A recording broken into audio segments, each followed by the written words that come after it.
"Ma'am, you need to remove yourself from this property immediately." The words cut through the marble lobby like a blade. Janelle Washington stands perfectly still, her black heels clicking once against the polished floor as she turns. The federal building's fluorescent lights cast harsh shadows across her professional blazer. It's 7:42 p.m. on a Tuesday. Most office workers have long gone home. Officer Martinez approaches with his hand resting on his belt. His partner flanks left. The building's security guard hovers behind the marble desk, arms crossed, watching the scene unfold like he's called in backup for a dangerous criminal. But Janelle hasn't broken any laws. She's been working late. Again, the same routine she's followed for months. Badge in, work done, badge out. Simple as that. Except tonight, apparently, simple isn't enough. "I work here," she says, her voice steady despite the adrenaline starting to build. Her purse sits exactly where she left it on the security desk, her building access card still warm from the scanner. Martinez doesn't look at the card, doesn't ask the security guard about protocols. His eyes scan her from head to toe, making calculations that have nothing to do with the facts. "Sure you do," he says. "And I'm the president." Before we go any further, comment where in the world you're watching from, because what happens next will leave you questioning everything you think you know about justice. The security desk log glows on the monitor behind them, time-stamped and official. Visitor entry: J. Washington, Federal Building Access Card validated, 6:15 p.m. Authorized overnight access, badge number 4471A. The screen updates every few seconds, but Martinez's back is turned. He's already decided what he sees. "Look," Janelle says, pulling out her driver's license with deliberate calm. "I can show you my identification. I can call my supervisor. I can walk you through exactly why I'm authorized to be here." But Martinez is already reaching for his handcuffs. The security cameras above them blink red in the fluorescent light. Recording everything. The timestamp reads 7:44 p.m. when everything changes. The lock clicks twice, then silence. 3 hours earlier, Janelle Washington's day began the same way it had for the past 8 years. Alarm at 5:15 a.m. Not 5:10, not 5:20. Exactly 5:15. Her Georgetown townhouse sits quiet in the pre-dawn darkness. She rolls out of bed with military precision, feet hitting the hardwood floor in one smooth motion. No snooze button, no lingering under covers, up and moving. The bed gets made immediately. Hospital corners tight enough to bounce a quarter. Pillows arranged at perfect right angles. Her mother used to joke that she made her bed like she was expecting an inspection. Janelle never corrected her. Coffee brewing. Black. No sugar, no cream. While it drips, she reviews the morning briefings on her secure tablet. Reports from overnight. Updates on schedules. Information she can't discuss with anyone outside her office. By 5:45, she's changed into workout gear. The same route every morning. 4 miles through quiet suburban streets where sprinklers whisper across perfect lawns and early commuters sip coffee behind tinted windows. The gym opens at 6 sharp. Janelle arrives at 5:58, waiting in her car until the manager unlocks the doors. First one in. Cardio for exactly 30 minutes. Weights for 20. Shower. Out by 7:15. Her neighbors see her coming and going. The polite professional woman in Unit 1247. Always dressed like she's heading to an important meeting. Always alone.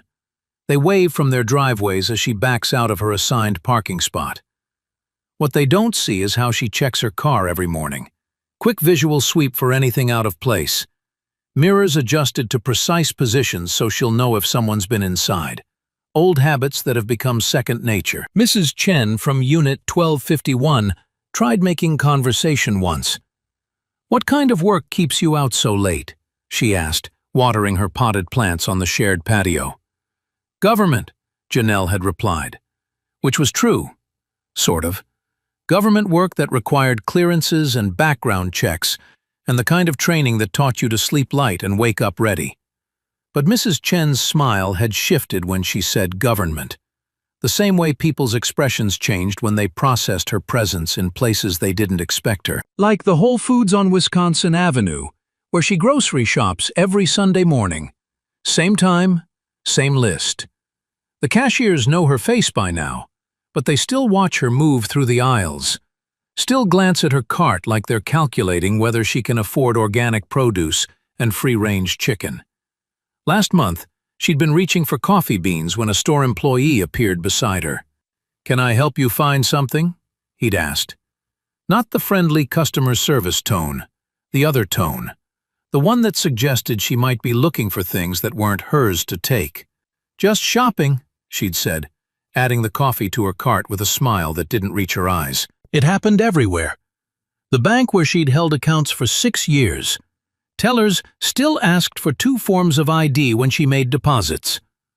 The parking garage at her office building, where security guards questioned her right to park in spaces clearly marked for federal employees. Even her dry cleaner, a Korean woman who'd been pressing her suits for 3 years, sometimes acted surprised to see her. "Big meeting today?" she'd ask, handling Janelle's blazers like they were evidence of something suspicious, rather than signs of professional success. Janelle had learned to navigate these moments with careful calm. Smile. Comply. Document everything in her mind. Badge numbers, names, times, exact phrases. The same mental note-taking that served her well in other aspects of her work. Her apartment reflected the same precision as her morning routine. Everything in its place. Files organized by date and priority. Even her closet arranged by function. Work clothes on the left, casual clothes on the right. Exercise gear folded in precise stacks. The kitchen counter held exactly 3 items: coffee maker, secure phone charger, and a small notepad where she wrote daily schedules in careful handwriting. Nothing personal. No photos. No decorative items that might reveal anything about her life outside these walls. Her secure work phone buzzed constantly. Text messages with coded updates. Call schedules that changed hourly. Meeting locations that couldn't be discussed over regular phone lines. She'd trained herself to read these updates without expression, whether she was in line at the grocery store or sitting in traffic. The regular phone, the one friends and family called, stayed mostly quiet. Hard to maintain personal relationships when you couldn't explain where you were or why you couldn't meet for dinner on Tuesday nights. Her sister in Atlanta called every few weeks. "You sound tired," she'd say. "Are you eating enough? Are you meeting anyone?" How do you explain that your work schedule changes based on threats you can't describe? That your social life gets complicated when you can't tell people what you do for a living beyond federal employee? "I'm fine," Janelle would answer, which was true. She was fine, trained to be fine, built to handle stress and long hours and situations most people never imagined. But fine and happy weren't always the same thing. The commute to work took exactly 23 minutes during rush hour, 37 minutes if she left after 9 a.m. She knew the timing because she'd driven the route hundreds of times, testing different departure schedules until she found the most efficient path. Her building sat downtown among dozens of other federal offices. Gray concrete and tinted windows. American flag hanging limp in the morning air. Security checkpoints that most visitors found intimidating, but felt like home to her. The guards at the entrance knew her face. "Morning, Miss Washington," they'd say, waving her through without checking her credentials. She was part of the architecture now. Expected, authorized. Inside, her office occupied a space that revealed nothing about the nature of her work. Standard-issue desk. Government-approved computer. Walls bare except for required safety notices and emergency procedures. Her colleagues respected her competence, but kept their distance. Office friendships were complicated when everyone held clearances and worked on projects they couldn't discuss. Lunch conversations stayed surface level. Weekend plans remained vague. "Working late again?" her supervisor would ask, noting her car in the parking garage long after business hours. "Just finishing up some reports," she'd reply. Reports that detailed threat assessments and security protocols and movement schedules that required absolute precision. Tonight had been no different. Same routine, same careful attention to details that could mean the difference between success and catastrophe in her line of work. She'd badged out at 7:40 p.m., same as always. Headed for the parking garage, same as always. But apparently, being exactly where she was supposed to be, doing exactly what she was authorized to do, wasn't enough to prevent Officer Martinez from seeing a problem that didn't exist. The lock clicks twice. Then silence echoes in her memory as she stands in that marble lobby, realizing that all her precision and professionalism mean nothing to a man who's already decided what he sees.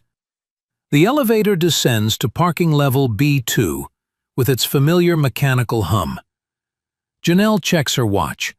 7:38 p.m., right on schedule. She'd spent the last 3 hours reviewing security protocols for next week's event. Routes mapped, contingencies planned, every detail that could go wrong, already anticipated and addressed. The kind of preparation that most people never see but absolutely depends on. Her footsteps echo in the concrete garage as she heads toward her sedan. Row C, space 47. Same spot she's parked for the past 6 months. The fluorescent lights cast everything in harsh white, throwing long shadows between concrete pillars. "Excuse me?" The voice cuts through the parking garage's silence. Janelle turns to see building security approaching. Not the usual evening guard, someone new, younger. His uniform shirt untucked, radio crackling with static. "I don't recognize you," he says. "You authorized to be here this late?" Janelle stops walking. Her keys remain in her hand, but her posture shifts. Professional. Alert. "I work in the building. I've been here since 6:15 this morning." "Yeah?" He steps closer. "What floor?" "7th floor. Federal offices." His radio crackles again. He ignores it, studying her face like he's trying to place her in some mental database of approved personnel. "I've been working this shift for 2 weeks. Haven't seen you before." 2 weeks, which explains why he doesn't know her routine. The previous security guard, Williams, had worked evenings for 8 years. Knew every federal employee who stayed late. Never questioned anyone's right to be there. "My access card shows every entry and exit," Janelle says. "You can verify it at your desk." But he's already reaching for his radio. "Yeah, this is Rodriguez at the federal building. I've got a situation in the parking garage. Possible trespasser." Trespasser. The word hangs in the air like an accusation. Janelle feels something shift in her chest. Not panic. Training. The kind of situational awareness that kicks in when normal becomes abnormal. "Sir," she says, keeping her voice level, "I can show you my building access card. I can provide my employee identification. This is easily resolved through proper verification procedures." Rodriguez keys his radio again. "Female, mid-30s, claiming to work in federal offices. Says she has authorization, but I don't recognize her." The dispatcher's voice crackles back. "Units responding. Maintain visual contact." Units responding. To a woman standing next to her own car in a parking garage where she works. Janelle's mental training clicks into place. Document everything. Badge numbers, radio frequencies, exact times and locations. Rodriguez's badge reads B. Rodriguez, Federal Building Security. His radio shows the time, 7:41 p.m. His positioning blocks her direct path to the exit ramp. "This is unnecessary escalation," Janelle says. "A simple call to building management would confirm my employment status and access authorization." But Rodriguez has made his decision. In his mind, she's already guilty of something. The same assumption pattern she's seen play out in grocery stores and bank lobbies and every other place where her presence gets questioned. The elevator chimes. Footsteps echo across concrete. Two uniformed officers emerge, hands resting on their belts, scanning the garage like they're entering a crime scene. Officer Martinez leads. Badge 4471. Hispanic male, approximately 45 years old, 6 feet tall. His partner follows 3 steps behind. Officer Chen. Badge 4472. Asian male, younger, newer uniform. What's the situation? Martinez asks Rodriguez. Found her down here acting suspicious. Claims she works in the building, but I've never seen her before. No identification visible. Acting suspicious. Janelle replays the last 10 minutes in her mind. Walking from elevator to car, keys in hand, normal pace. Nothing that any reasonable person would define as suspicious behavior. Ma'am, Martinez says, approaching with the same authoritative stride she'd seen in the lobby. I need to see some identification. Janelle reaches for her purse. Slowly. Deliberately. Both officers watch her hands like she might be reaching for a weapon instead of a wallet. Here's my driver's license, she says, extending the card. I also have my building access card, which shows continuous authorization for this facility. Martinez examines the license with exaggerated scrutiny. Janelle Washington. This your current address? Yes. What brings you to a federal building at 8 o'clock at night? It's 7:42, she corrects automatically. And I work here. I've been completing evening reports and protocol reviews. Protocol reviews. The phrase slips out before she can catch it. Too specific, too professional. Martinez's eyes narrow slightly. Protocol reviews for what? Careful. Standard operating procedures, documentation requirements. The kind of administrative work that gets done after regular business hours. Uh-huh.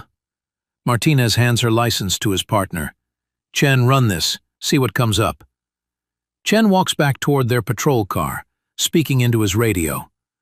Standard procedure for any police interaction, but they're treating a routine identification check like the beginning of a criminal investigation. Sir, Janelle says, I understand you're following proper procedure, but I can resolve this immediately by calling my supervisor or building management. They can verify my employment and access authorization within minutes. We'll handle the verification, Martinez replies. Right now, I need you to explain why you're in a secure parking garage after business hours. Secure parking garage. Federal employees park here every day. She pays monthly fees deducted from her paycheck. Her name appears on authorized personnel lists that building management updates quarterly. I work late frequently, she says. My job requires extended hours and detailed preparation for upcoming assignments. Assignments. Another word that carries weight she didn't intend. Martinez exchanges glances with Rodriguez. What kind of assignments? The question hangs in the air. How do you explain work you can't describe? Projects that require security clearances and briefings, and the kind of preparation that most people never see.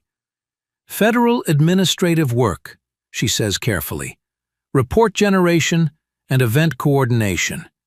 Event coordination, close enough to the truth without revealing specifics about next week's security operation.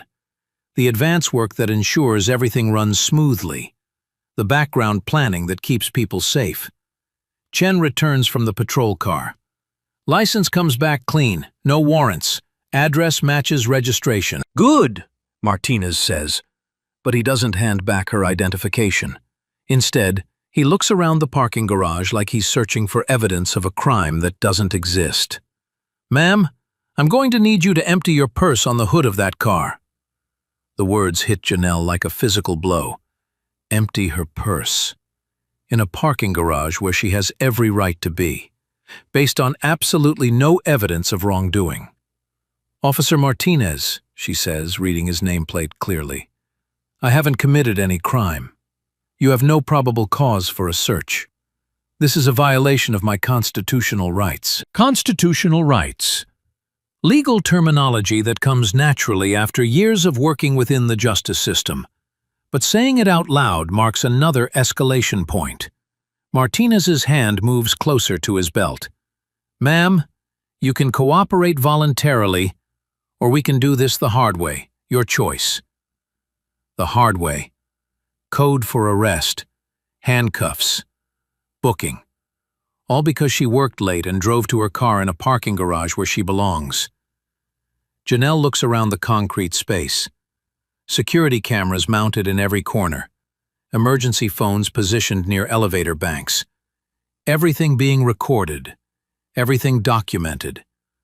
Her training kicks in fully now. Situational assessment. Evidence preservation.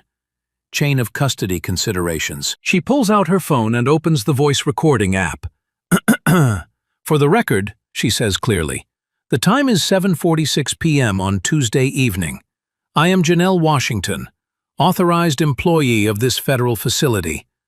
I am being detained by Officers Martinez and Chen, badge numbers 4471 and 4472, without probable cause while attempting to leave my authorized parking space." Martinez steps forward quickly. "Turn off that phone, now." "Recording police interactions is legal in this jurisdiction," Janelle replies, keeping the device visible but out of his reach. "I am documenting this encounter for my own protection and to ensure proper procedures are followed." "I said turn it off." His voice carries the kind of authority that expects immediate compliance.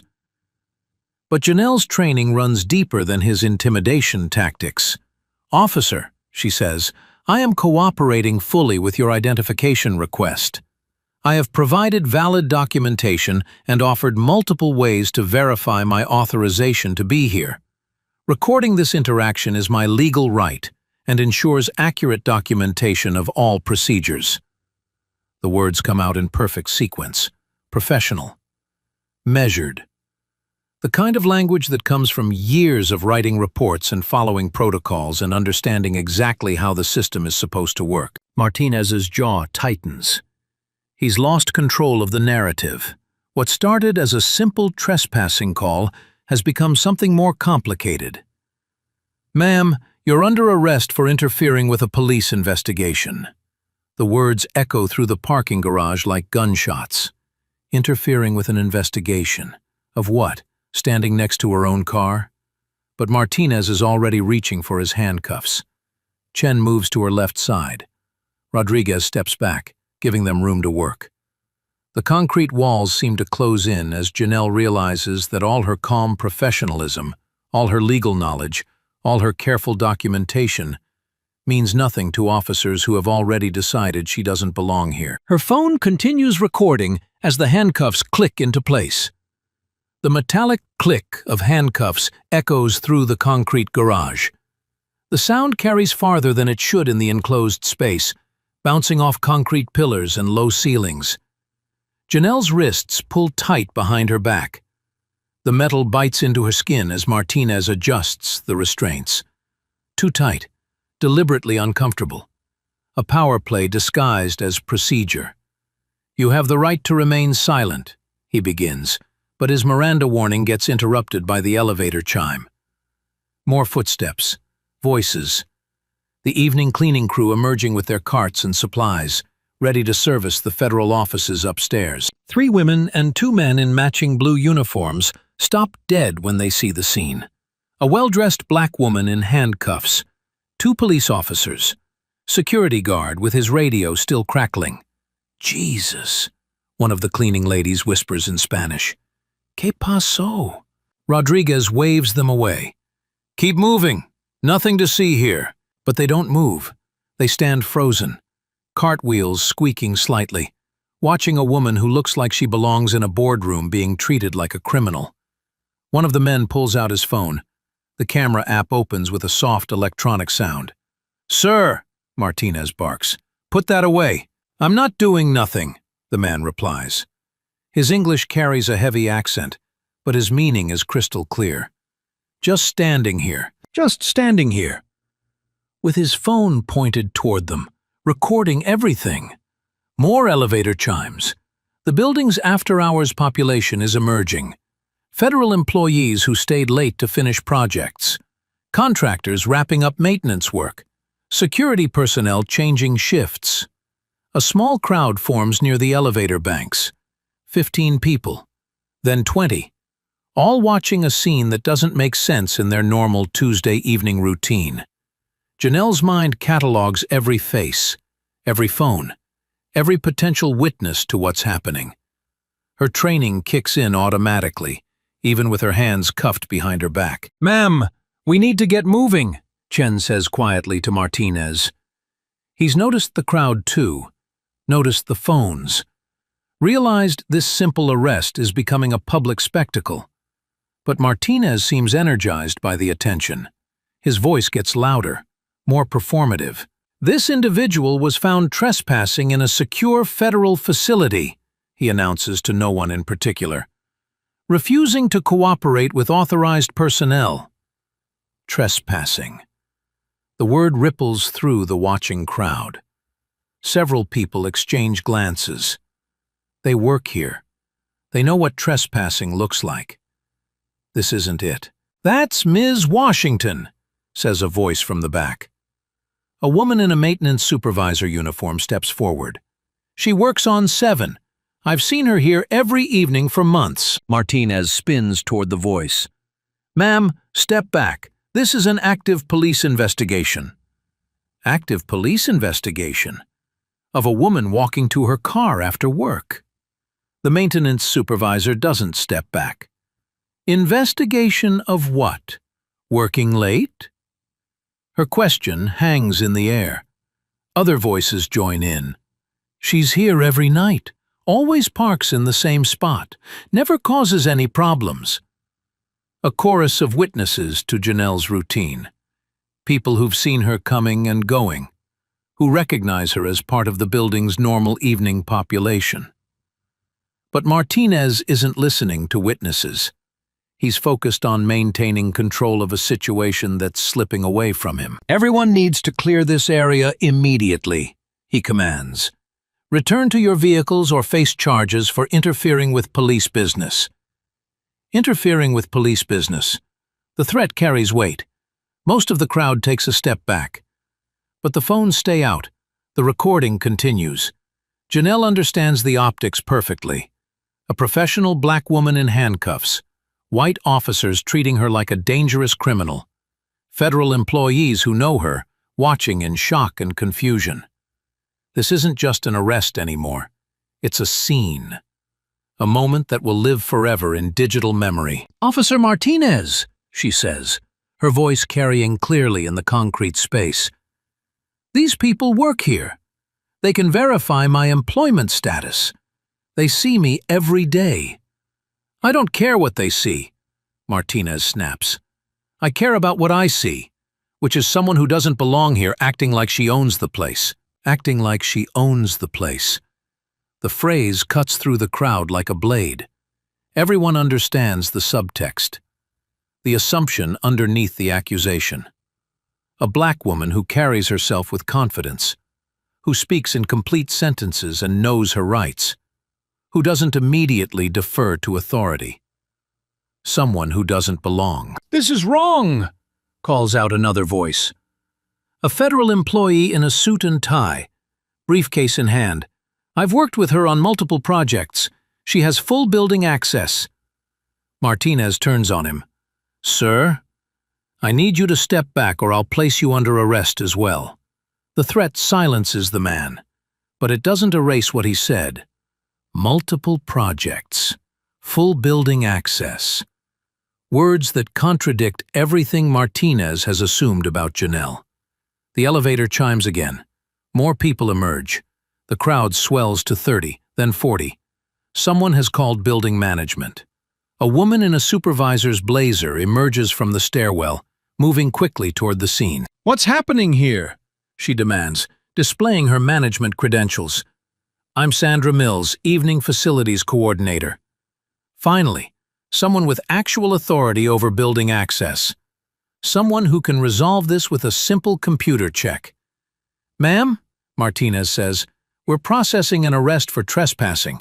This individual was found in your parking garage without authorization. Mills pulls out her tablet, fingers moving quickly across the screen. Access logs. Employee databases. The digital trail that proves exactly who belongs where. Janelle Washington, she reads from her screen. Federal employee, 7th floor, authorized for 24-hour building access.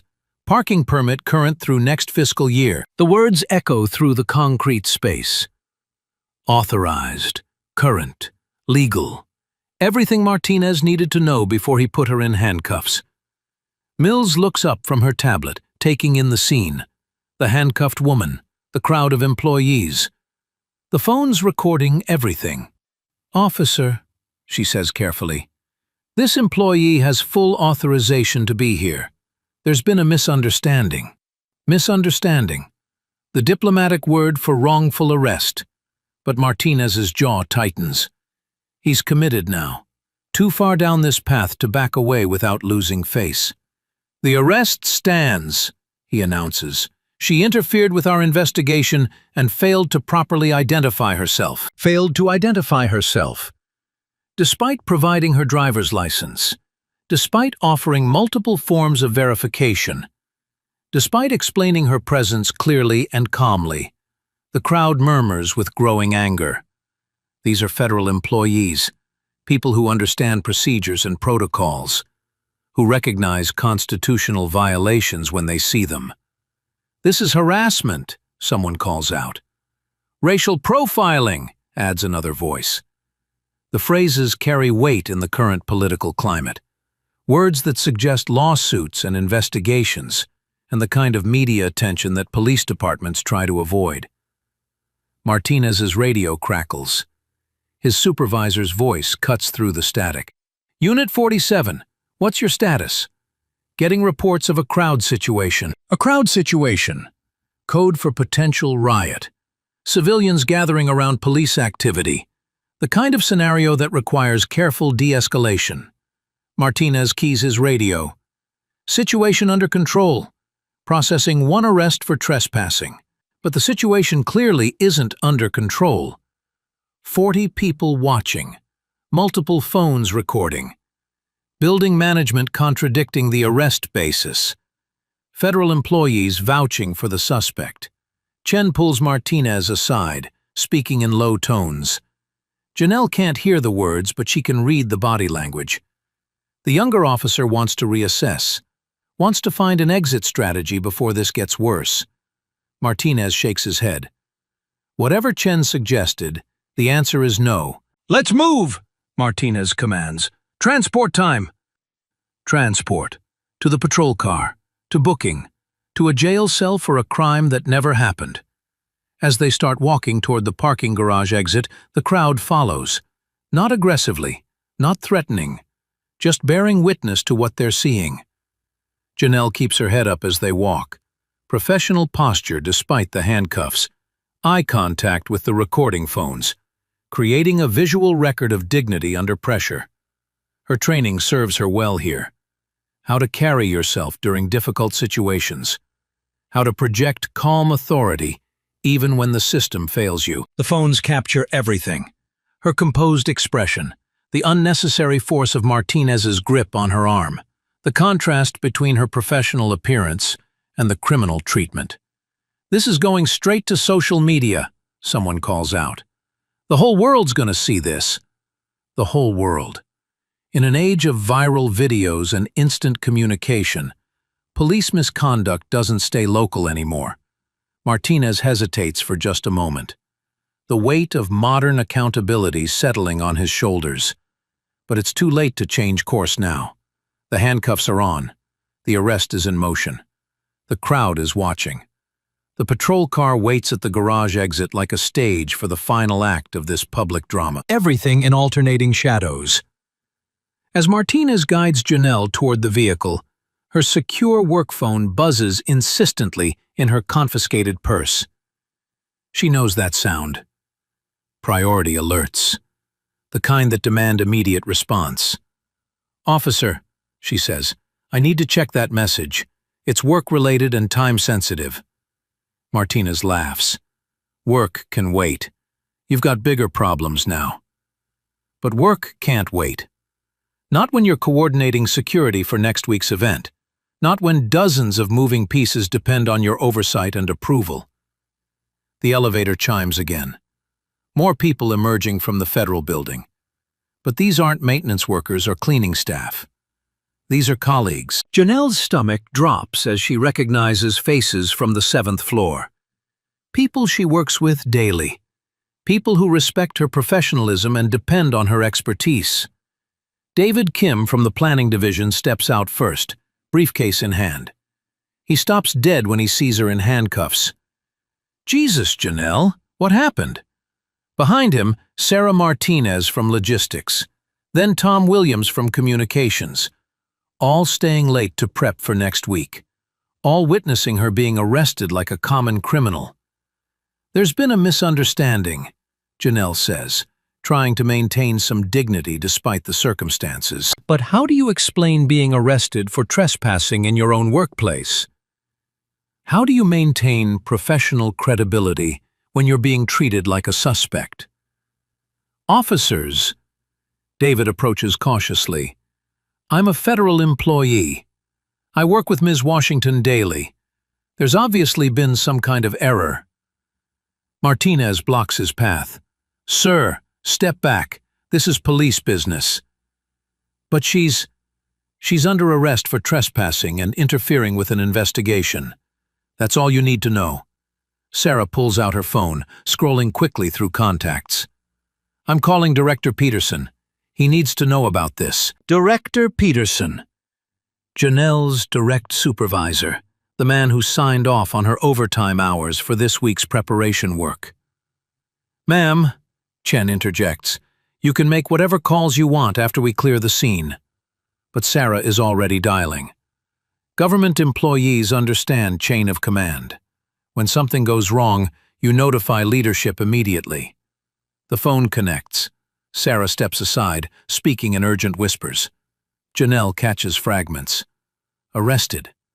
Parking garage. No explanation." Tom Williams approaches from another angle. "Officer, I'm the building's communications coordinator. I can verify her employment status through multiple databases." "Already been verified," Martinez snaps.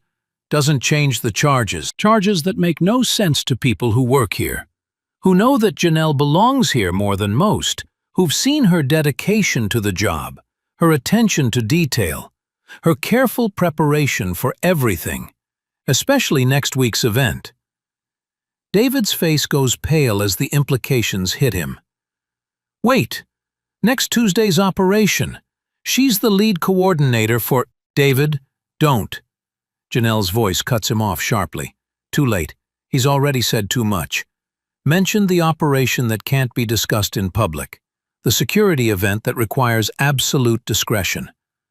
Martinez's eyes narrow. "What operation?" Silence. David realizes his mistake. Sarah ends her phone call and moves closer. Tom checks his watch nervously. "I asked you a question," Martinez presses. "What operation?" "Federal employees trained in classified operations. They know how to handle sensitive information. They know what can and can't be discussed. Nothing that concerns local law enforcement," Janelle says carefully. "Everything concerns me right now. You're under arrest in a federal building, talking about operations, and I want answers." The professional world colliding with the criminal justice system. Two different sets of rules. Two different levels of authority. Janelle's colleagues exchange worried glances. They understand the security implications. Her arrest isn't just affecting her personally. It's compromising operational security for next week. Her phone buzzes again in the confiscated purse. More priority alerts. Updates that require immediate response. "Sir," Sarah addresses Martinez directly, "I just spoke with our director. He's en route. This situation needs to be resolved immediately." "Your director doesn't have authority over criminal arrests." "No, but he has authority over federal security operations that may be compromised by this incident." Compromised. The word carries weight in government circles. Security breaches, operational failures, the kind of problems that trigger investigations and congressional hearings. Martinez hesitates. For the first time, he seems to grasp that this arrest might be bigger than a simple trespassing case. What kind of security operations? The kind we can't discuss with local law enforcement, Tom says firmly. Without proper clearance and need-to-know authorization. Clearance, need-to-know, language that suggests classified activities. Information that requires security protocols. Janelle watches Martinez's face as he processes the implications. He's arrested someone connected to federal security operations. Someone whose colleagues are using language that suggests national security implications. But he's too committed to back down now. Too invested in his version of events. "I don't care about your clearances," he declares. "Federal employee or not, she broke the law." Broke the law by working late. By walking to her car. By existing in a space where her presence gets questioned, despite her authorization. David pulls Sarah aside, whispering urgently. Janelle catches fragments. Advance team. Protective detail. Tuesday. Stop talking, she thinks. Every word makes this worse. Every detail revealed compromises operational security. But they're trying to help. Trying to explain why her arrest matters beyond simple criminal charges. Why removing her from next week's operation creates problems they can't solve quickly. Her replacement would need days to review files, to understand threat assessments, to coordinate with multiple agencies, to ensure every detail meets security standards. Days they don't have. "Officers," Tom steps forward with his official communications coordinator badge. "I'm authorized to tell you that this arrest is interfering with a federal security operation. We need Ms. Washington released immediately." "What federal security operation?" Martinez demands. "One that requires security clearance to discuss, which you don't have." The standoff crystallizes. Local law enforcement versus federal security. Criminal charges versus classified operations. Martinez's authority versus clearance levels he can't access. Janelle's colleagues form a protective semicircle. Not physically threatening, just present. Professional witnesses to an arrest that makes no sense in their world. Her phone buzzes again. The sound more urgent now. Multiple missed calls from numbers she recognizes.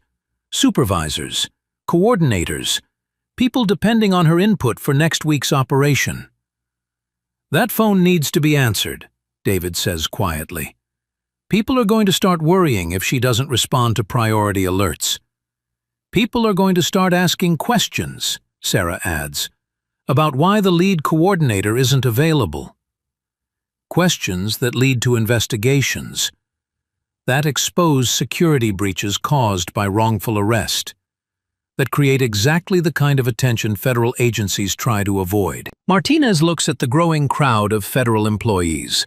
All professionally dressed, all speaking in careful, measured tones, all treating this arrest like a threat to national security, because in their world it is. "Load her up," he tells Chen. "We'll sort this out at the station." But sorting it out at the station means booking procedures, fingerprints, mugshots, hours of processing that pulls her further away from next week's operation. As they approach the patrol car, Janelle's mind races through the professional implications. Missing tonight's final briefing. Tomorrow's threat assessment review. Thursday's site inspection. Every missed meeting cascades into bigger problems. Every hour in jail creates security gaps that take days to close. Her colleagues watch helplessly as she's placed in the back seat. Professional peers reduced to witnesses. Federal employees powerless to stop local law enforcement. The car door slams shut, separating her from the world where her expertise matters, where her judgment is trusted, where her presence is essential for next week's success. Through the window, she sees David on his phone again. Probably calling Director Peterson back. explaining that the situation is escalating beyond their control. The radio crackles with dispatcher updates. Other units responding to what's now classified as a federal building incident. Martinez slides into the driver's seat, adjusting his rearview mirror to look at her. Still think you're too important to follow the law? Too important. As if professional competence equals arrogance. As if federal employment means thinking you're above local authority. But this isn't about importance. It's about next Tuesday's operation. About security protocols that depend on her coordination. About classified activities that can't be compromised by wrongful arrest. The patrol car pulls away from the federal building, emergency lights still flashing. In the rearview mirror, Janelle sees her colleagues still standing in the parking garage, still making phone calls, still trying to fix what local law enforcement has broken. Her secure phone buzzes one more time in the confiscated evidence bag. The sound muffled but persistent. Priority alerts from a world that Martinez doesn't understand. A world where her absence creates the kind of security vulnerabilities that make next week's event exponentially more dangerous for everyone involved. The patrol car's cage separates Janelle from the front seat like she's a dangerous criminal. Metal mesh and bulletproof glass. The smell of disinfectant and fear baked into vinyl seats. Martinez adjusts his rearview mirror, catching her eyes. Comfortable back there? The handcuffs cut into her wrists. Her shoulders ache from the unnatural position. Comfortable isn't the word she'd use. Officer Martinez, she says, I need to inform you that several constitutional violations have occurred during this arrest. Martinez laughs. Here we go. Every criminal thinks they're a lawyer. Criminal. She hasn't been convicted of anything. Hasn't even been formally charged. But in his mind, she's already guilty. First, she continues, ignoring his dismissal, you failed to establish probable cause before initiating arrest procedures. Probable cause was trespassing. Building management confirmed my authorization to be there. That eliminates trespassing as probable cause. Chen glances back from the passenger seat. She's got a point, Martinez. Shut up, Chen! Martinez's voice carries an edge now. Second violation? Janelle keeps her tone professional. Legal. You conducted a search of my personal property without warrant, consent, or exigent circumstances. What search? You confiscated my purse, phone, and building access cards. That constitutes a search under Fourth Amendment precedent. Fourth Amendment precedent. The language comes naturally, precisely phrased like someone familiar with legal terminology. Martinez's jaw tightens. That's standard arrest procedure. Only after lawful arrest based on probable cause, which didn't exist. The radio crackles. Dispatch requesting their status and estimated arrival time. Martinez responds with routine codes, but his voice sounds strained. Third violation, Janelle continues. You failed to read Miranda rights before custodial interrogation. I read your rights. You began reading them, then stopped when other people approached. The warning was incomplete and therefore inadmissible. Inadmissible. Legal language that suggests courtroom experience. Knowledge of evidence rules and criminal procedure. Chen turns fully around now. Martinez, maybe you should focus on your own job. Martinez snaps. But doubt creeps into his voice. This isn't going the way he expected. Most arrestees don't speak in legal terms, don't cite constitutional amendments, don't demonstrate detailed knowledge of criminal procedure. Officer Chen, Janelle addresses the younger partner directly. Are you comfortable with the legal standing of this arrest? It's a strategic question. Targeting the less experienced officer, the one who might still care about proper procedure. Ma'am, Chen says carefully, we responded to a security call about possible trespassing. Possible trespassing that was immediately disproven by building management. Yet the arrest continued despite lack of probable cause. Chen glances at Martinez, uncertainty clear on his face. He's new enough to remember academy training about constitutional requirements, old enough to recognize when those requirements aren't being met. The police station comes into view, a concrete fortress with tinted windows and razor wire, the kind of building designed to intimidate rather than welcome. Fourth violation, Janelle says as they pull into the sally port. Continued detention without probable cause constitutes false imprisonment under both state and federal law. False imprisonment. A civil rights violation that carries serious legal consequences. Personal liability for officers who exceed their authority. Martinez kills the engine but doesn't immediately get out. The sally port's metal doors close behind them, sealing them inside the booking area. "You think you're pretty smart," he says, turning to face her through the cage. "Throwing around legal terms like that makes you special." "I think I know my rights," Janelle replies. "And I know when those rights are being violated."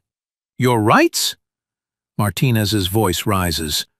"You were trespassing in a federal building after hours. You interfered with a police investigation. You failed to comply with lawful orders. All false statements that will be easily disproven in court." In court, where body camera footage will show her calm compliance, where building management will testify about her authorization, where her colleagues will confirm her legitimate presence, where a jury will see a professional black woman arrested for working late. Chen opens his door but hesitates before getting out. Martinez. Her story checks out. Building management confirmed she works there. Multiple witnesses vouched for her. Since when do we take witnesses' word over our own observations? Since those witnesses are federal employees and building management has computer records. Computer records. Digital evidence that can't be disputed or manipulated. Timestamps and access logs and employment databases. The kind of evidence that makes wrongful arrest lawsuits very expensive for police departments. Martinez finally exits the vehicle, slamming his door with unnecessary force. Chen follows reluctantly, moving to open Janelle's door. The booking area smells like industrial cleaner and bureaucracy.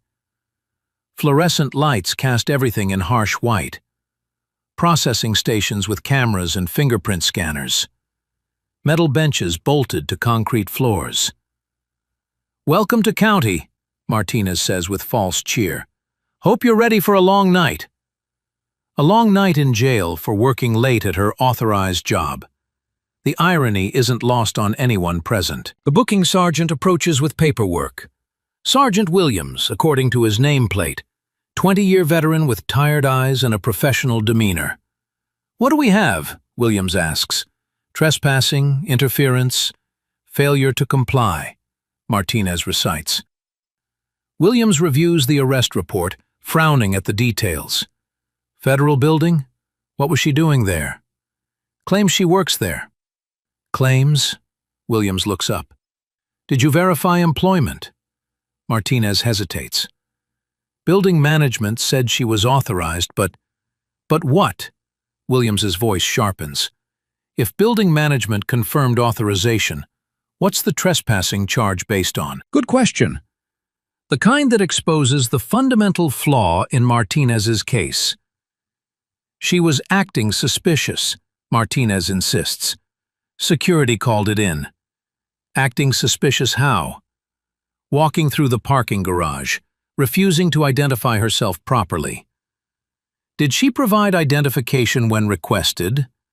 Another hesitation. Eventually. Eventually means yes or no, Martinez. She provided ID, but her attitude was confrontational. Attitude. The catch-all justification for arrests that can't be legally supported.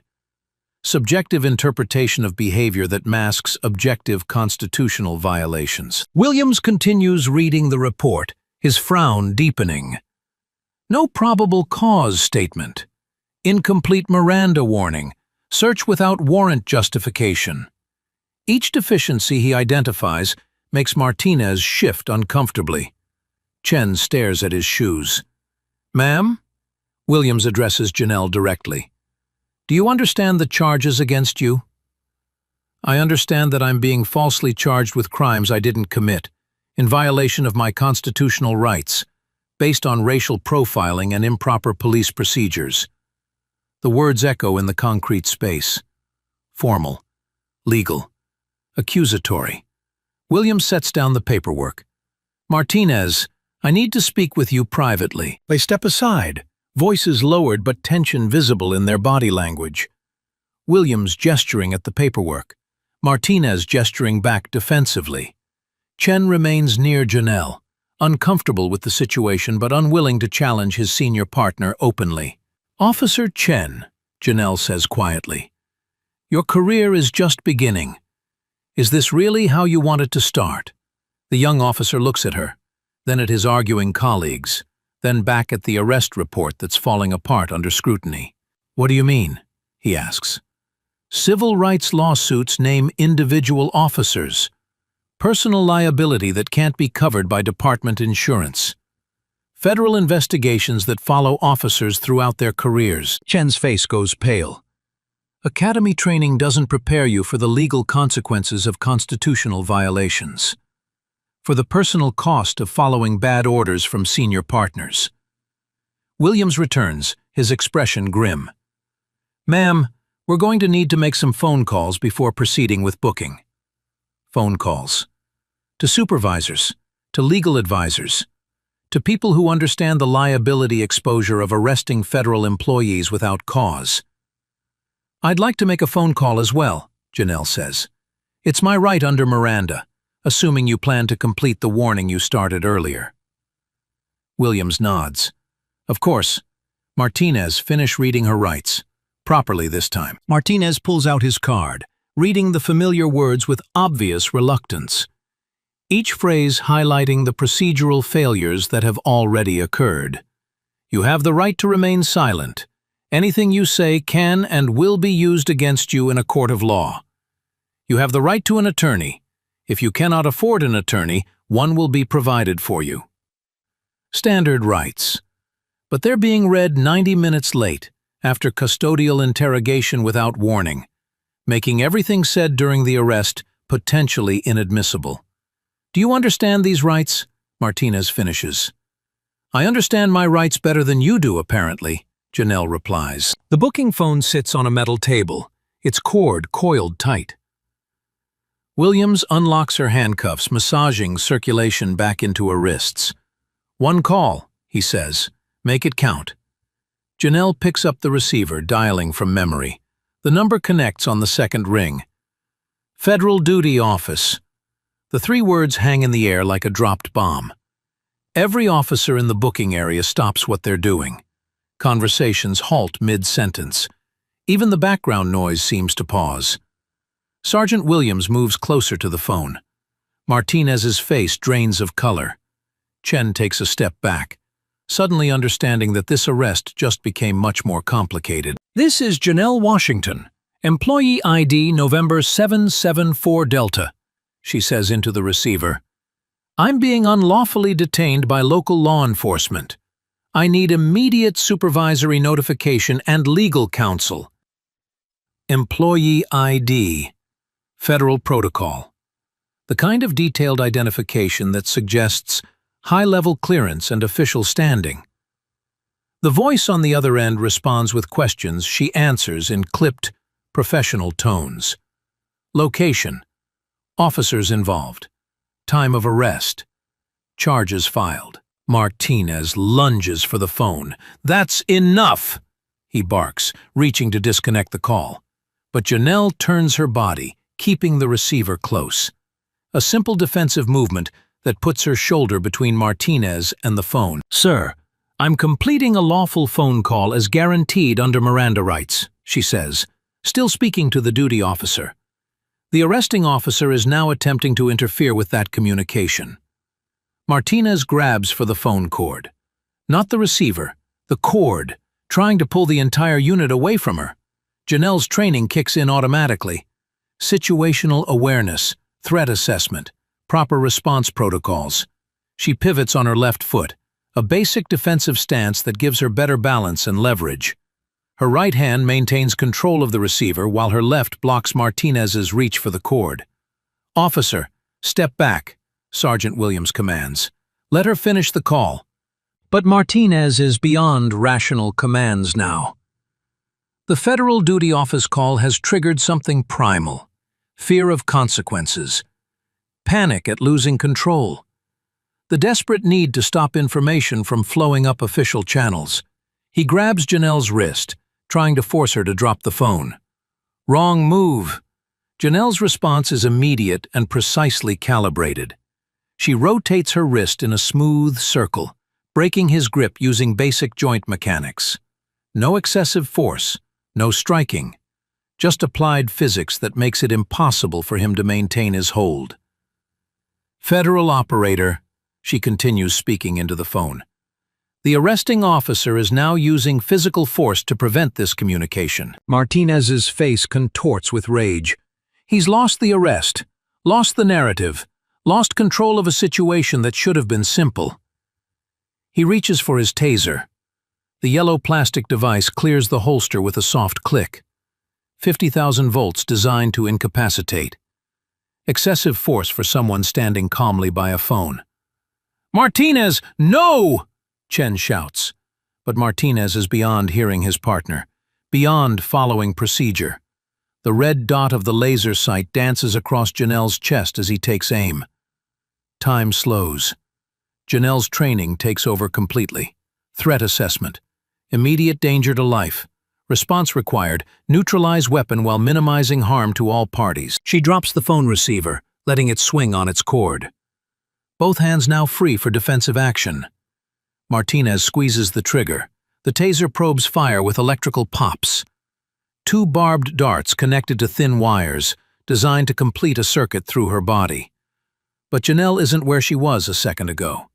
She steps left and forward simultaneously, inside the angle of the taser spread.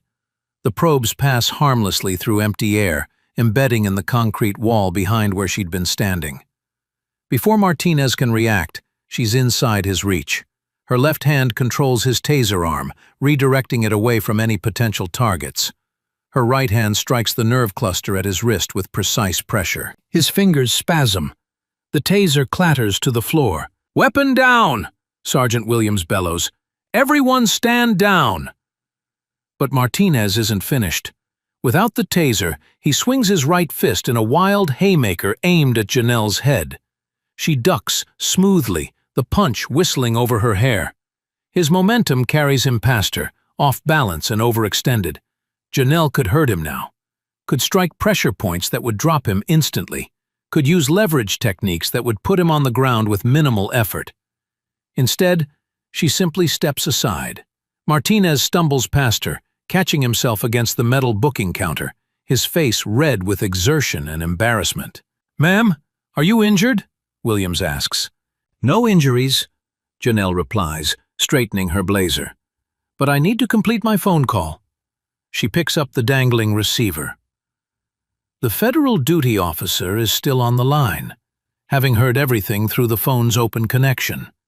"Operator, assault with electronic weapon has occurred. Request immediate federal liaison and legal counsel at this location." Chen stares at her in amazement. Martinez just tried to tase her, and she's calmly requesting federal liaison like she's ordering coffee. But Martinez isn't done. The humiliation of missing with the taser, of being disarmed so easily, drives him to desperate action. He pulls his expandable baton from his belt. 21 inches of steel designed to break bones. Far beyond any reasonable use of force for the situation. "Martinez, put it down," Williams commands. Instead, Martinez raises the baton overhead and brings it down in a vicious arc aimed at Janelle's skull. She sees it coming. Her peripheral vision caught the movement. Her training identified the threat. She steps inside his swing, closer to his body where the baton has less momentum. The steel weapon passes over her shoulder, the wind from its passage stirring her hair. Her response is measured, precise. She grabs his extended arm with both hands, controlling the weapon while applying pressure to the nerve bundle just above his elbow. Martinez's arm goes numb. The baton falls from nerveless fingers. But he's not finished. With his free hand, he throws a punch at her midsection, a gut shot designed to double her over. Janelle absorbs the impact by tightening her core muscles and shifting her stance. The punch connects, but without the effect Martinez intended. She maintains control of his baton arm while pivoting away from his body. A simple redirection that uses his own force against him. Martinez spins off balance, his feet tangling. He goes down hard, landing face first on the concrete floor. The entire sequence took less than 10 seconds. Taser neutralized, baton disarmed, attacker controlled without permanent injury. Textbook defensive tactics. Jesus Christ, Chen breathes.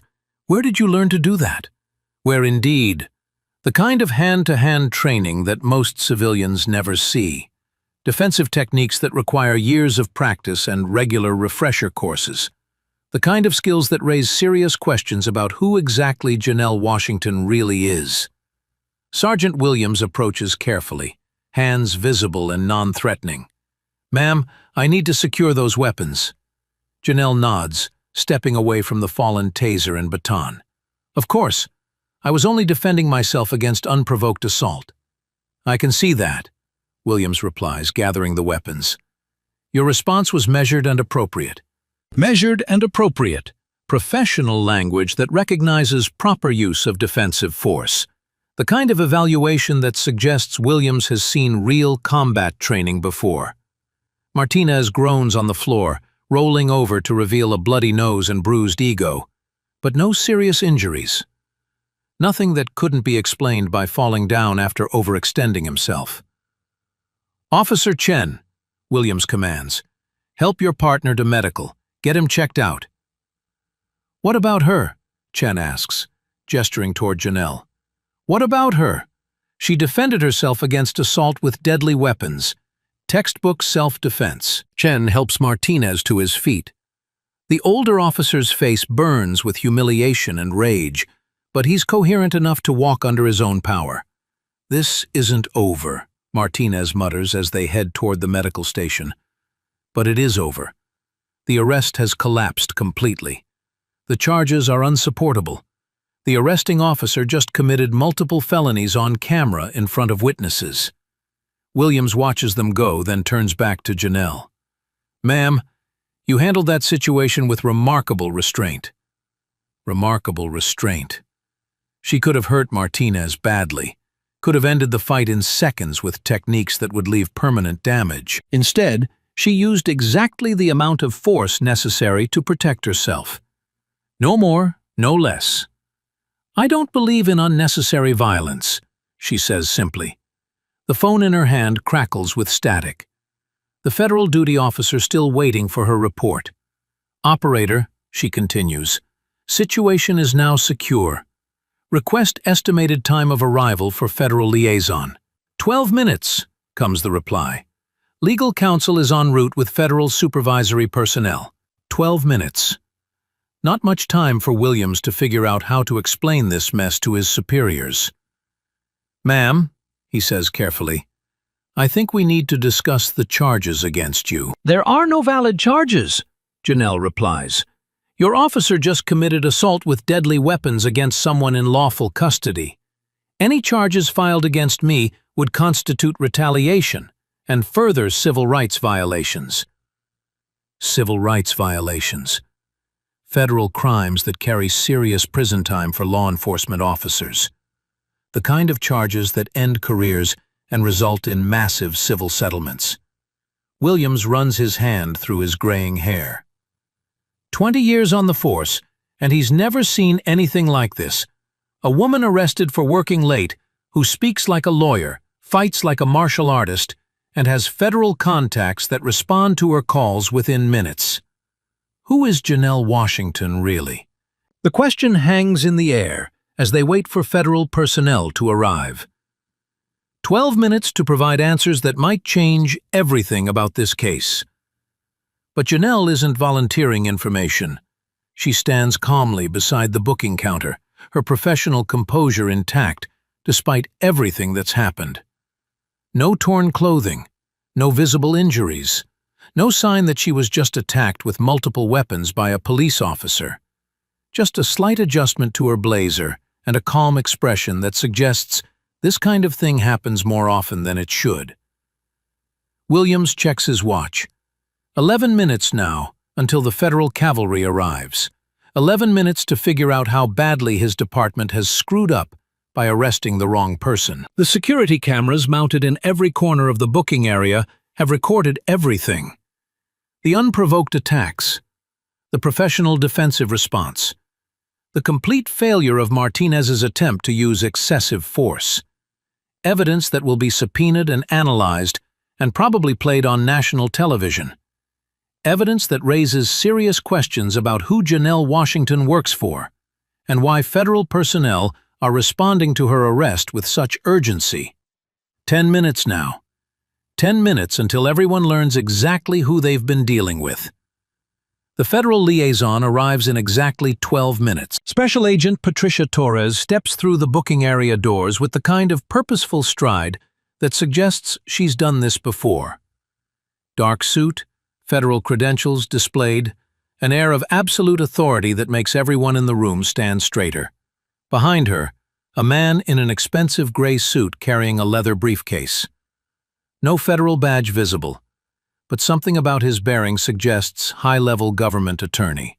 "Sergeant Williams," Torres says, displaying her credentials. "FBI Liaison Division. We're here regarding the detention of a federal employee." Williams studies her badge carefully. Real FBI shield. Current year validation. Photo that matches the face in front of him. "Agent Torres," he nods. "We have a situation that's gotten complicated. I imagine it has." Torres's eyes scan the booking area, taking in the scattered taser wires, the abandoned baton, the general atmosphere of chaos. Where is Ms. Washington? Ms. Washington. Not the suspect or the arrestee. Torres knows her name without being told.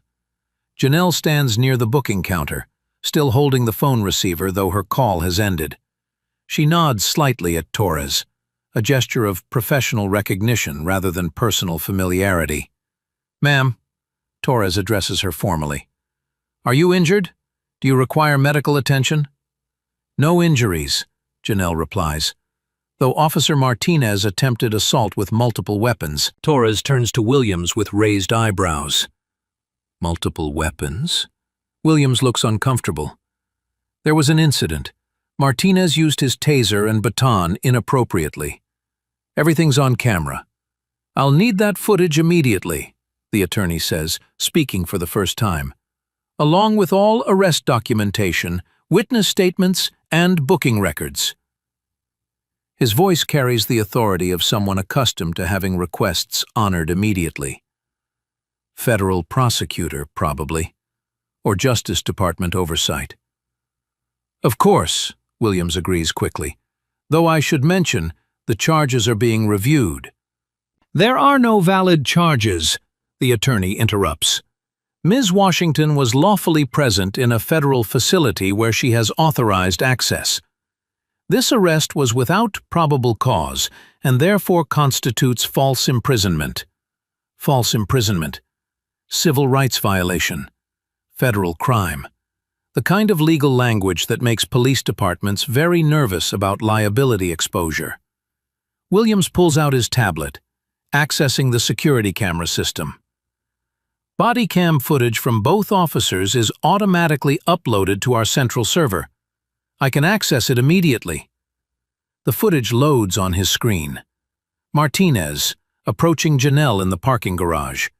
The initial confrontation. Her calm responses and professional demeanor. "Stop there," Torres says, pointing at the timestamp. 7:42 p.m. What was the basis for initial contact? Security guard called it in as possible trespassing. Torres makes notes on her own tablet.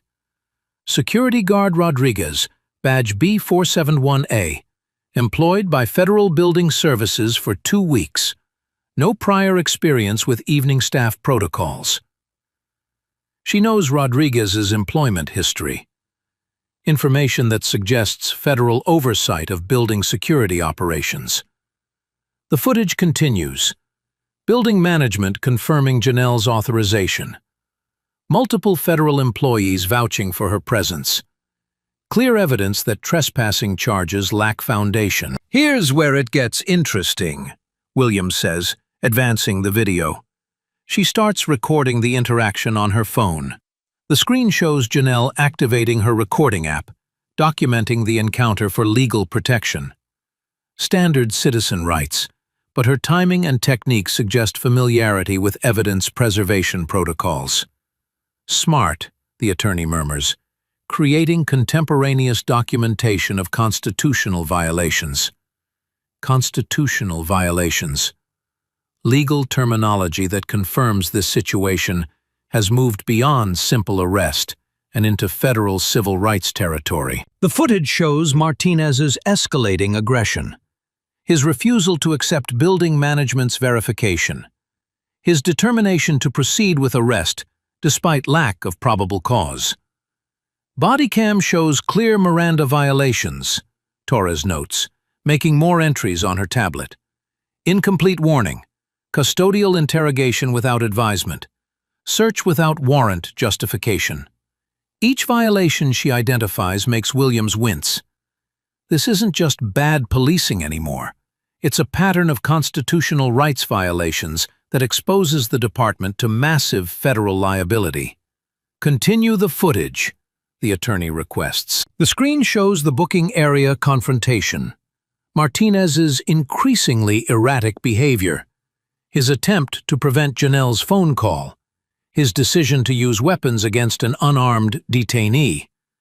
Assault with electronic weapon, Torres says clinically. Assault with metal baton, both on camera with multiple witnesses. Both felonies that will result in federal charges against Martinez. Career-ending crimes that carry mandatory prison time. But the footage also shows something else. Janelle's defensive response, precise, controlled, professional. The kind of hand-to-hand skills that suggest extensive training in defensive tactics and weapons retention. Interesting technique, the attorney observes. Where does a federal administrative employee learn those kinds of defensive maneuvers? The question hangs in the air. Federal administrative employee, the generic description that doesn't explain her obvious combat training or the urgent federal response to her arrest. Williams replays the defensive sequence. Janelle's movement inside the taser spread, her disarming technique with the baton, her precise application of force to neutralize threats without causing permanent injury. Military background? He asks. Torres doesn't answer directly. Ms. Washington has extensive federal training in multiple disciplines. Extensive federal training. Vague language that could mean anything from basic government orientation to specialized tactical instruction. But combined with her defensive skills and the federal response to her arrest, it suggests something more significant than routine administrative work. Agent Torres, Williams says carefully, what exactly does Ms. Washington do for the federal government? That's classified information, Torres replies immediately. Above your clearance level and outside your need-to-know authorization. Classified information. Security clearances. Need-to-know protocols. Language that suggests national security implications rather than routine federal employment. The attorney approaches Janelle directly. Ma'am, we've reviewed the booking documentation. Several irregularities require immediate correction. What kind of irregularities? Williams asks. Fingerprints were taken without legal justification. Photographs were captured without proper arrest authority. Personal property was seized without warrant or probable cause. Each irregularity represents a procedural violation that undermines any prosecution attempt. Evidence gathered improperly becomes inadmissible in court. Additionally, the attorney continues, the arrest report contains multiple false statements. Claims of resisting arrest contradicted by video evidence. Allegations of interfering with investigation disproven by witness testimony. False statements in official police reports. Another felony charge for Martinez. More evidence of systematic misconduct rather than isolated judgment errors. Torres pulls out her own phone, scrolling through messages. I'm receiving updates from federal oversight. Multiple agencies are now involved in reviewing this incident. Multiple agencies. FBI liaison is just the beginning. Other federal entities are paying attention to Janelle's arrest. What agencies? Williams asks. That information is restricted, Torres replies. But I can tell you that improper arrest of federal personnel triggers automatic review procedures. Automatic review procedures. Institutional responses that suggest Janelle's arrest has implications beyond local criminal charges. The attorney's phone buzzes. He checks the screen, frowning at whatever he reads. Agent Torres, we have a problem. Media inquiries are starting. Someone leaked information about federal employee arrest. Media attention. The last thing police departments want when constitutional violations are involved. National coverage of wrongful arrest creates political pressure for accountability. What kind of media inquiries? Williams asks nervously. Washington Post, Federal Times, Government Executive. Publications that specialize in federal personnel issues. Specialized publications that understand the significance of federal employee arrests.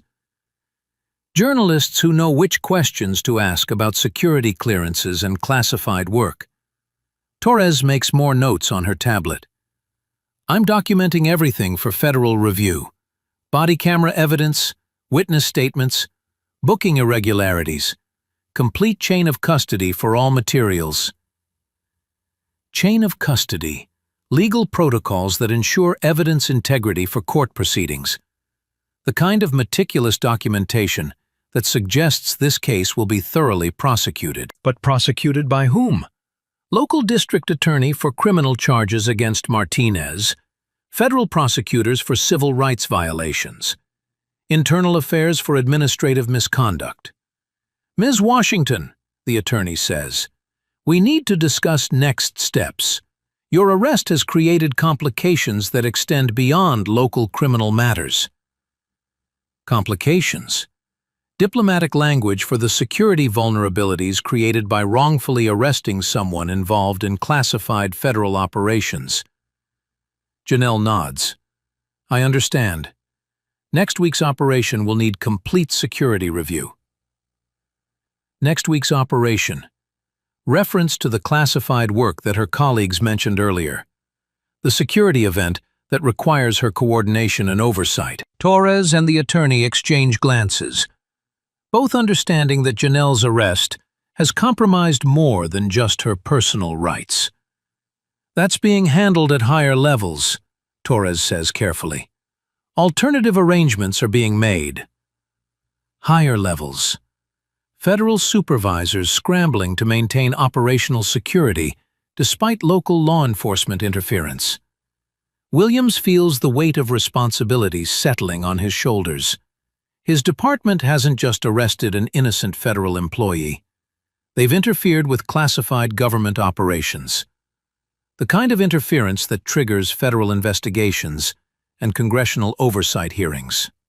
Agent Torres, he says, what do you need from us to resolve this situation? Torres checks her tablet, scrolling through what appears to be a lengthy checklist of federal requirements. Complete body camera footage from all involved officers, all booking documentation and arrest reports, witness statements from federal employees who vouched for Ms. Washington, internal investigation into Officer Martinez's conduct. Each item on her list represents evidence that will be used to build a comprehensive case of constitutional violations and federal interference. Additionally, the attorney adds, we'll need personnel files for Officers Martinez and Chen, disciplinary records, previous complaints, training certifications, all material relevant to their qualifications and conduct. Personnel files that will likely reveal a pattern of misconduct and inadequate training. Evidence that the department knew or should have known about Martinez's tendency toward excessive force. "How long do we have to compile this information?" Williams asks. 48 hours, Torres replies. "Federal oversight doesn't operate on local government timelines." 48 hours to document everything that went wrong. To explain how a routine security call became a federal civil rights case.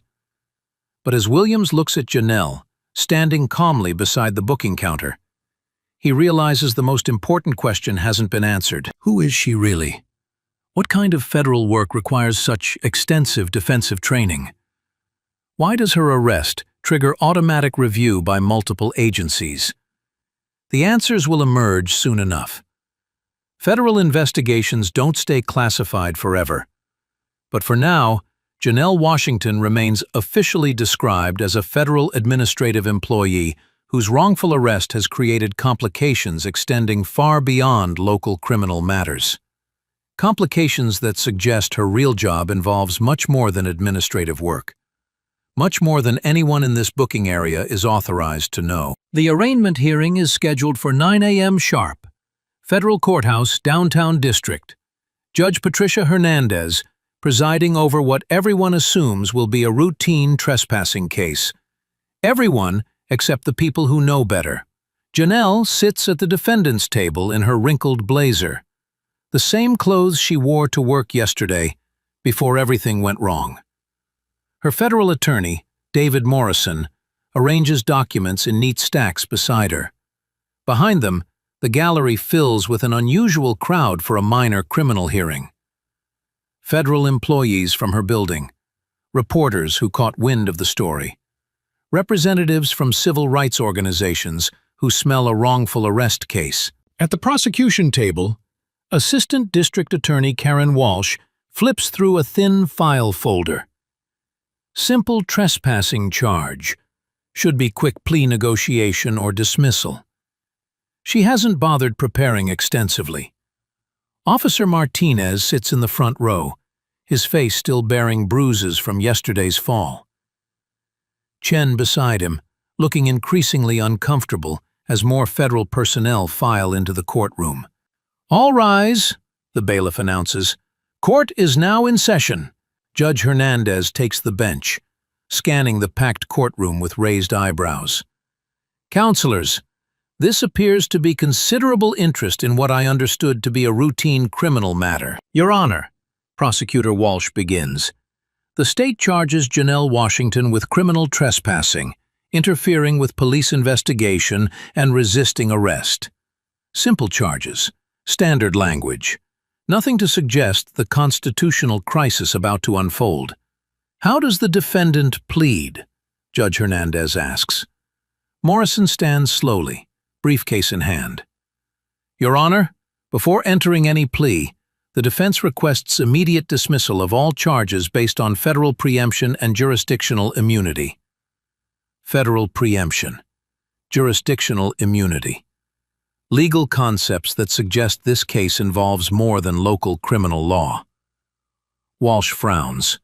"Your Honor, I'm not aware of any federal jurisdiction issues in this trespassing case." "That's because," Morrison says, opening his briefcase with deliberate ceremony, "the prosecution has failed to identify who they actually arrested." He withdraws a leather credential folder, holding it up for the court to see. Gold shield catches the courtroom lights, official federal seal gleaming against black leather. "Your Honor, I present the federal credentials of Special Agent Janelle Washington, United States Secret Service, Presidential Protection Detail." The words explode through the courtroom like a bomb. Secret Service. Presidential Protection Detail. Heads turn throughout the gallery. Reporters lean forward, phones appearing to capture photos of the credentials. Federal employees nod with sudden understanding of yesterday's frantic phone calls and supervisory meetings. Martinez goes pale in the front row. Chen's mouth falls open. "Approach the bench," Judge Hernandez commands immediately. Both attorneys move forward as the courtroom buzzes with whispered conversations, everyone processing the implications of what they just heard. Judge Hernandez examines the credentials closely under her desk lamp. Gold shield, official photo, current year validation, Department of Homeland Security seal, Presidential Protection Detail assignment notation. "These appear authentic," she says quietly. They are authentic, Morrison confirms. Agent Washington has served with the Secret Service for 12 years. She currently holds TS-SCI security clearance and serves on the President's Personal Protection Detail. TS-SCI clearance. Top secret, sensitive, compartmented information. The highest level of government security authorization. Access to information that could compromise national security if disclosed. Prosecutor Walsh stares at the credentials like they might disappear if she blinks. Your Honor, this doesn't change the criminal charges. Federal employee or not, she was allegedly trespassing. "Allegedly trespassing," Morrison repeats with emphasis, in a federal building where she was conducting advanced security work for next Tuesday's presidential visit. Presidential visit. The classified operation that Janelle's colleagues mentioned yesterday. The security event that requires Secret Service coordination. Judge Hernandez looks up sharply. Presidential visit to this jurisdiction? Yes, Your Honor. Agent Washington was working late yesterday evening, finalizing security protocols for the President's scheduled appearance at the Federal Trade Commission building. The same building where she was arrested for trespassing. The courtroom falls silent. Everyone understanding simultaneously that local police didn't just arrest a federal employee. They arrested a Secret Service agent preparing security for the President of the United States. Morrison continues presenting evidence, each document more damning than the last. Federal personnel files showing Agent Washington's 12-year service record. He places the first folder on the judge's bench. Commendations for protecting foreign dignitaries during state visits. Citations for exemplary performance under fire. Protecting foreign dignitaries. Performance under fire. Language that explains her defensive training and calm behavior under pressure. Assignment records for current presidential protection detail rotation. Another folder. Agent Washington has personally protected the President during 14 overseas trips and 43 domestic appearances. 43 domestic appearances. This isn't her first advanced security operation. She's a veteran agent with extensive experience protecting the most important person in the country. Building access authorization for advanced security work. More documents. Agent Washington has been conducting site surveys and threat assessments for next Tuesday's presidential appearance since last Monday. Site surveys, threat assessments. The classified work that required her presence in the federal building after hours. Work that local police criminalized as trespassing. Walsh reviews her notes frantically, realizing her simple criminal case has become a national security incident. Your Honor, regardless of her employment, the defendant, Morrison interrupts, was performing official Secret Service duties when she was unlawfully arrested, assaulted with weapons, and falsely imprisoned by local law enforcement. He produces more evidence. Body camera footage on tablet computers, audio recordings, digital documentation of every constitutional violation. Video evidence shows Officer Martinez using a taser without justification. The tablet screen displays the booking area confrontation. Assault with a deadly weapon against a federal agent in performance of duty. Against a federal agent. The legal distinction that elevates simple assault into federal crimes carrying mandatory prison sentences. Audio evidence of Officer Martinez preventing Agent Washington from contacting federal supervisors.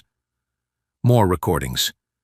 Interference with official Secret Service communications during active security operation. Interference with Secret Service communications. Another federal crime. Another layer of legal liability for Martinez and his department. Judge Hernandez reviews each piece of evidence methodically, her expression growing more grim with each constitutional violation documented. Agent Washington, she addresses Janelle directly. You are conducting advanced security for presidential visit? Yes, Your Honor. Site assessment and threat evaluation for next Tuesday's appearance at the Federal Trade Commission building. And Officer Martinez arrested you for being present in that building.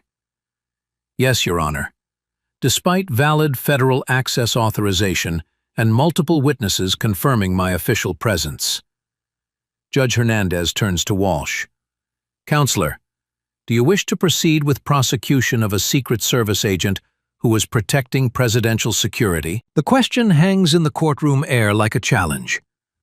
Prosecution of federal agents performing official duties triggers automatic Justice Department intervention. Walsh checks her notes again, stalling for time. But there's no legal theory that supports prosecuting a Secret Service agent for doing her job. Your Honor, she says finally, in light of this new information, the state moves to dismiss all charges against Agent Washington. Dismissal. Complete vindication. Official acknowledgement that the arrest was without foundation. But Morrison isn't finished presenting evidence. Your Honor, dismissal addresses the criminal charges but not the underlying constitutional violations. He produces another folder. Civil rights complaint filed with FBI Civil Rights Division. Federal investigation into Officers Martinez and Chen for violation of 18 U.S.C. Section 242. Section 242. Federal Civil Rights Statute that criminalizes police misconduct. Deprivation of rights under color of law. Felony charges that carry up to 10 years in federal prison. Additionally, Morrison continues, formal complaint filed with Department of Justice regarding interference with federal security operations. Presidential Protection Detail has requested full investigation of local law enforcement's impact on national security protocols. Department of Justice involvement. Presidential Protection Detail complaints. The kind of federal attention that destroys police careers and triggers congressional hearings. Martinez slumps in his seat, finally understanding the magnitude of his mistake. Chen looks ready to be sick, but the evidence isn't finished. Morrison produces a final document. Official letterhead, multiple signatures, federal seals stamped in blue ink. Presidential directive regarding protection of Secret Service personnel performing official duties. He hands it to the judge. Any interference with advanced security operations is considered direct threat to presidential safety. Direct threat to presidential safety. Language that transforms Martinez's misconduct from simple police brutality into potential national security violation. The courtroom remains silent as Judge Hernandez reads the directive. Every person present, understanding that they're witnessing more than criminal case dismissal. They're watching the complete collapse of local law enforcement authority in the face of federal power. Agent Washington, Judge Hernandez says, please accept the court's apology for this egregious violation of your rights and interference with your official duties. Official court apology. Rare acknowledgement of systematic failure by local criminal justice system. Charges dismissed with prejudice, she continues. No possibility of refiling. Complete vindication of defendant's conduct. She turns toward the gallery, making eye contact with Martinez directly. I am also ordering immediate internal affairs investigation of Officers Martinez and Chen. Their conduct, as documented in this evidence, represents serious criminal behavior that demands federal prosecution. Criminal behavior. Federal prosecution. Career-ending consequences for wrongfully arresting a Secret Service agent.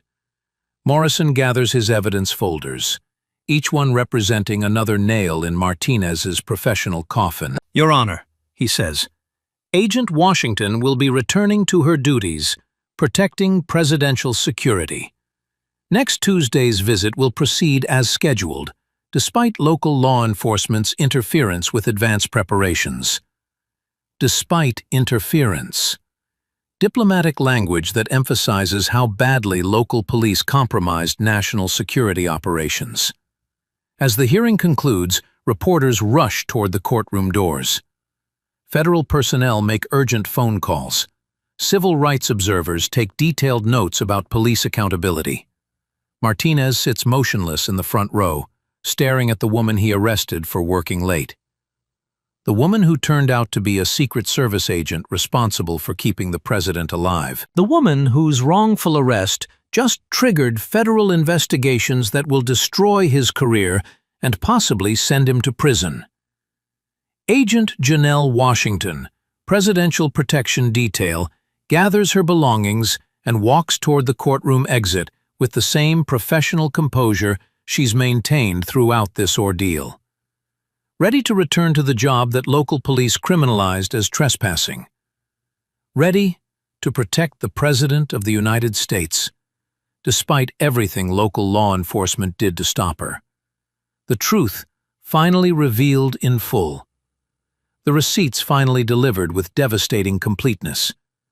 The reckoning finally beginning for everyone who thought they could arrest a Secret Service agent without consequences. The courthouse steps erupt in chaos as Agent Washington emerges with her attorney. Camera flashes pop like strobe lights. Microphones thrust forward from every direction. Reporters shouting questions over each other. "Agent Washington, how long have you been Secret Service? Was the president's security compromised? Will you be suing the police department?" Morrison raises his hand for silence. Agent Washington will not be taking questions at this time. However, I can confirm that federal investigations are already underway. Behind them, Martinez and Chen slip out the back exit, trying to avoid the media storm. Too late. Reporters are everywhere. "Officer Martinez, do you regret arresting a Secret Service agent?" Martinez pushes through the crowd without comment, face red with humiliation and rage. Chen follows, looking sick to his stomach. But the real storm is just beginning. Morrison's phone buzzes with urgent notifications. News alerts cascading across his screen in real time. Secret Service agent arrested while preparing presidential security. Local police interfere with Presidential Protection Detail. Federal investigation launched into police misconduct. Each headline worse than the last for local law enforcement. National media attention focused on constitutional violations and security breaches. Morrison scrolls through the alerts, showing them to Agent Washington. Washington Post has the story. CNN is running it live. Fox News calling it a national security crisis. National security crisis. Language that transforms local police misconduct into federal emergency, requiring immediate response.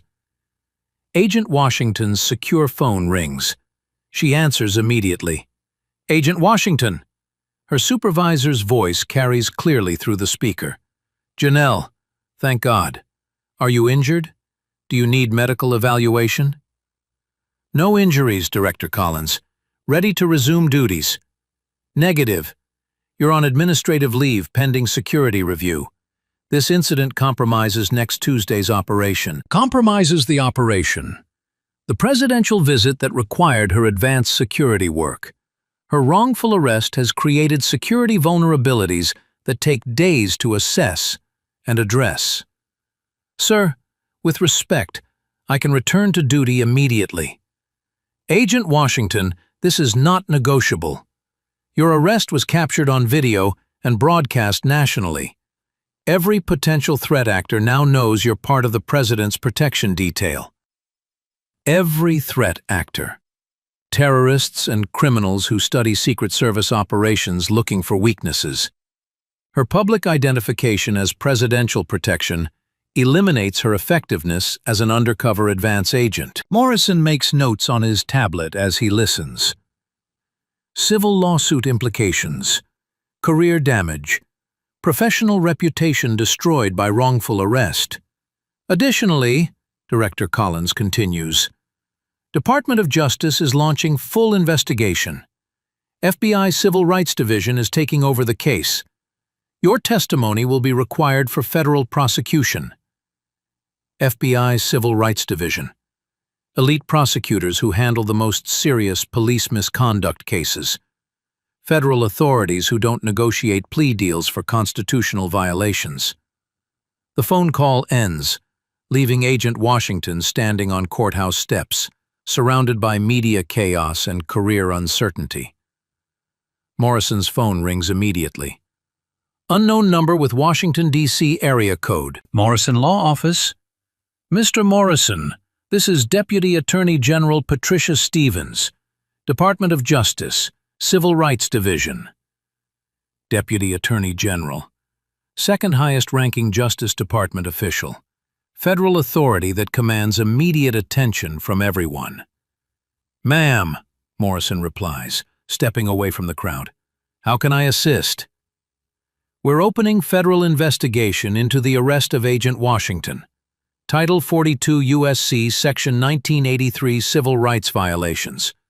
Section 242 Criminal Deprivation of Rights under color of law. Section 1983 Civil Lawsuit Authority that allows federal courts to award monetary damages for constitutional violations. Section 242 Criminal statute that sends police officers to federal prison for violating citizens' rights. Both weapons in the federal arsenal for destroying police careers and bankrupting departments. We'll need complete cooperation from your client, Stevens continues. Testimony, documentation, evidence preservation. This case is highest priority. Highest priority. Federal resources dedicated to prosecuting Martinez and Chen. Career prosecutors with unlimited budgets and investigative authority. Meanwhile, across town, Police Chief Robert Hansen faces his own crisis. His office phones ring constantly. Reporters demanding statements. City council members asking pointed questions. Federal agents requesting personnel files and disciplinary records. On his desk, the morning newspapers spread the damage across front pages. Local police arrest Secret Service agent. Presidential security compromised by police misconduct. Federal investigation launched into wrongful arrest. Headlines that destroy police department reputations and trigger federal oversight agreements. Hansen's assistant buzzes the intercom. Sir, FBI agents are here. They want to speak with you immediately. FBI agents. Not requesting meetings or scheduling appointments. Demanding immediate interviews as part of criminal investigation. Send them in, Hansen sighed. Two agents enter, displaying credentials and carrying briefcases full of evidence. Special Agent Patricia Torres, the same agent who responded to the booking area yesterday. Behind her, Special Agent Robert Kim from FBI Civil Rights Division. Serious expression. Professional demeanor that suggests years of prosecuting police misconduct. Chief Hansen, Torres begins. We're executing federal search warrants for personnel files, training records, and disciplinary documentation for officers Martinez and Chen. Search warrants.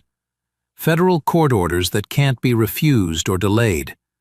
Legal authority to seize evidence, regardless of local cooperation. Kim produces the warrants. Official federal court seals stamped in blue ink. We're also interviewing all personnel who witnessed yesterday's events, starting with Sergeant Williams. The booking sergeant who tried to prevent Martinez's escalation. The veteran officer who recognized constitutional violations as they happened. Additionally, Torres continues, we're reviewing all body camera footage, 911 recordings, and dispatch logs related to this incident. All evidence. Complete documentation of every decision and action that led to Agent Washington's arrest. Evidence that will be analyzed by federal prosecutors looking for criminal violations and civil rights abuses. Hansen examines the warrants helplessly. Comprehensive federal authority to investigate his entire department. No legal way to resist or delay. Agents, he says carefully, will cooperate fully with your investigation. But cooperation won't save his department from the consequences. Federal oversight agreements, consent decrees requiring court-supervised reforms, budget impacts that last for years. Meanwhile, Martinez sits in his apartment, watching his career collapse on live television. Every news channel running the story, his name and badge number identified in federal complaints, his photograph displayed beside graphics about police brutality and constitutional violations. His phone rings constantly. Reporters seeking interviews. Police union representatives discussing legal defense. Federal prosecutors offering cooperation agreements in exchange for testimony against other officers. His wife emerges from the kitchen, face pale with worry. "James, the FBI called. They want to interview you tomorrow morning." FBI interview. Not local internal affairs investigation. Federal prosecutors building criminal cases that carry mandatory prison sentences. "Did they say what about?" Martinez asks, though he already knows. Civil rights violations, assault with deadly weapons, filing false reports. She reads from notes scribbled on paper.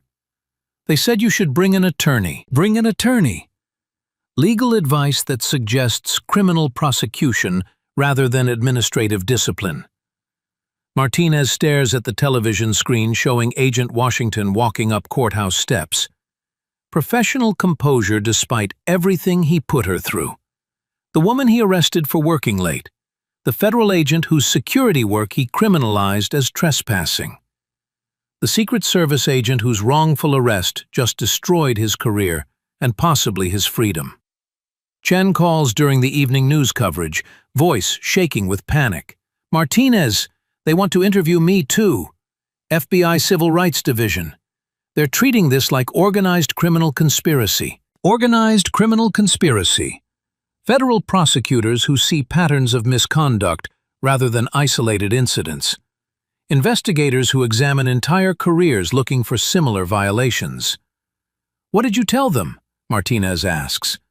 "Nothing yet, but my attorney says they have enough evidence to indict both of us. Video footage, witness testimony, expert analysis of our use of force." Expert analysis.